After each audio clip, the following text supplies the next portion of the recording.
Yang belum subscribe, tolong subscribe dulu. Berita terbaru kasus korupsi dalam tata niaga. Komoditas timah di Indonesia telah menjadi sorotan utama karena besarnya kerugian negara yang ditimbulkan, mencapai 300 triliun rupiah. Kasus ini melibatkan sejumlah pejabat dan pengusaha yang diduga melakukan penyalahgunaan wewenang dan praktik ilegal dalam pengelolaan tambang timah. Pada periode 2015 hingga 2022, PT Timah Tibeka, sebuah badan usaha milik negara BUMN yang bergerak di bidang pertambangan timah, bekerja sama dengan beberapa smelter swasta. Kerjasama ini seharusnya dilakukan sesuai dengan peraturan yang berlaku. Namun, ditemukan adanya penyimpangan, seperti pengelolaan lahan secara ilegal dan penjualan hasil tambang kembali ke PT Timah melalui jalur yang tidak sah. Praktik ini tidak hanya merugikan keuangan negara tetapi juga menyebabkan kerusakan lingkungan yang signifikan.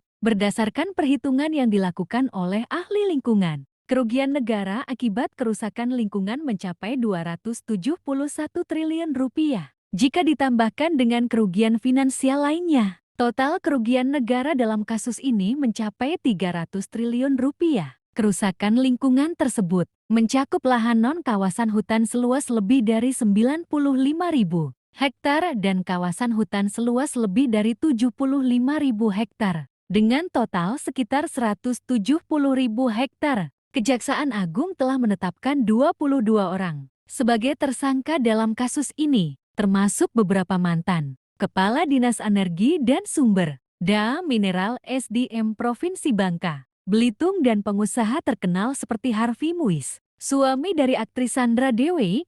Para tersangka diduga terlibat dalam kolusi dengan pihak swasta untuk memfasilitasi penambangan ilegal di area konsesi PT Timah dan membuat transaksi peleburan fiktif. Dalam proses persidangan, beberapa terdakwa telah divonis dengan hukuman penjara antara 2 hingga 8 tahun. Misalnya, 3 mantan kepala Dinas ESDM Provinsi Bangka Belitung divonis antara 2 hingga 4 tahun penjara. Selain itu, pengusaha Harvey Muiz dijatuhi hukuman 6,5 tahun penjara dan denda 1 miliar rupiah. Pada Desember tahun 2024, Kejaksaan Agung menetapkan 5 perusahaan tambang timah sebagai tersangka korporasi dalam kasus ini. Perusahaan-perusahaan tersebut diduga berkolusi dengan mantan eksekutif PT Timah antara tahun 2018 dan 2019 untuk memfasilitasi penambangan ilegal di area konsesi PT Timah